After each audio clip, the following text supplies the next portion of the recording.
Baik, bismillahirrahmanirrahim. Assalamualaikum warahmatullahi wabarakatuh. Semangat pagi. Perkenalkan, nama saya Barlianto dari kelas MJ701. Pada UAS Manajemen SDM Internasional, kami ambil judul Peran MSDM Internasional dalam menjembatani budaya lokal dan budaya asing atau ekspatriat di tempat kerja multinasional. Nah, dalam era globalisasi, perusahaan multinasional beroperasi dengan tenaga kerja dari berbagai negara, baik karyawan lokal maupun ekspatriat, maupun tenaga kerja dari negara ketiga. Di kawasan industri seperti Bekasi dan Cikarang, perbedaan budaya kerja antara pekerja Indonesia dan pekerja ekspatriat, terutama dari Jepang, sering memicu tentang komunikasi, ketidaksinkronan SOP, dan munculnya persepsi ketidakadilan. Oleh karena itu, manajemen SDM internasional memegang peran penting sebagai penghubung untuk menciptakan kolaborasi yang harmonis di tempat kerja. Selanjutnya, pendekatan penelitian atau studi kasus. Penelitian menggunakan studi kasus pada perusahaan Tier 1 otomotif asal Jepang di Bekasi.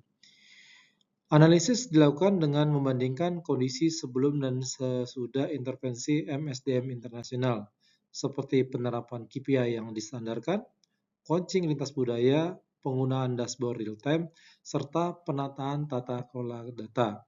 Pendekatan ini memberikan gambaran nyata bagaimana kebijakan SDM dapat mempengaruhi kolaborasi kinerja produksi.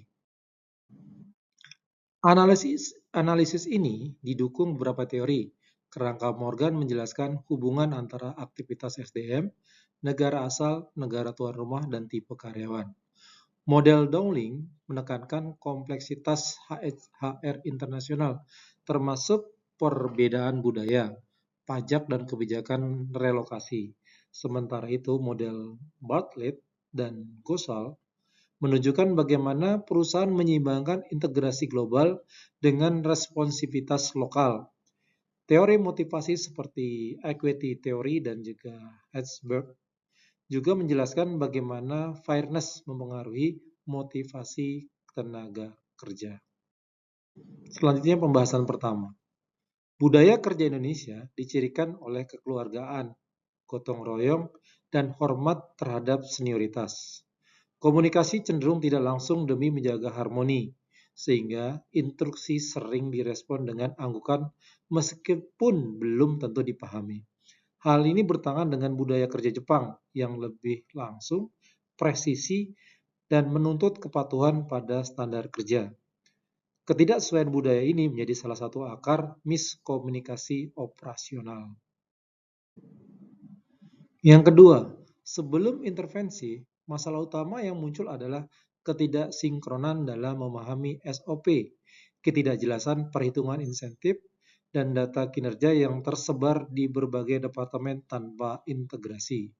Supervisor lokal juga belum memiliki keterampilan coaching lintas budaya yang memadai, sehingga instruksi tidak selalu diterjemahkan dengan benar kepada operator. Akibatnya, produktivitas dan kualitas menjadi tidak stabil. Berikut adalah pembahasan yang ketiga.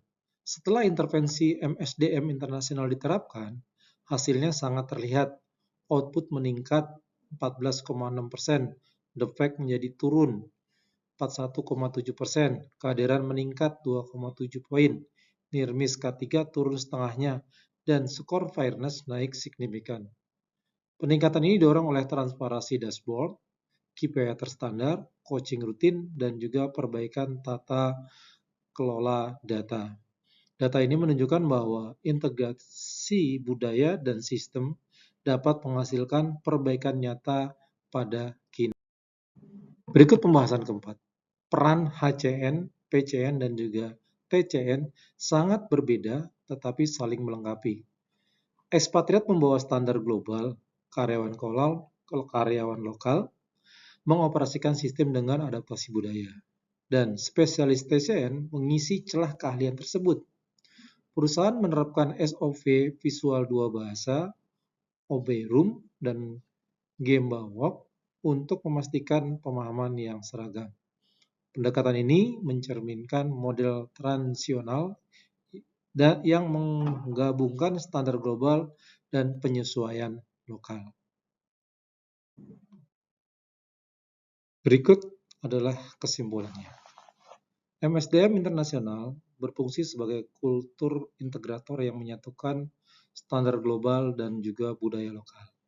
Intervensi yang dilakukan terbukti meningkatkan produktivitas, kualitas, disiplin, dan juga persepsi keadilan.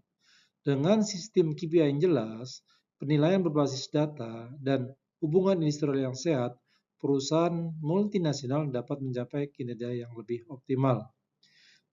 Beberapa rekomendasi yang dapat diterapkan antara lain, standarisasi KPI global, lokal, dengan fleksibilitas adaptasi, mengaitkan kompensasi variabel dengan indikator kritikal, melakukan audit data triwulan, memperkuat budaya feedback dua arah, serta membangun jalur karir lintas fungsi dan lintas negara. Dengan strategi ini, perusahaan dapat mempertahankan performa tinggi dan kolaborasi budaya yang harmonis.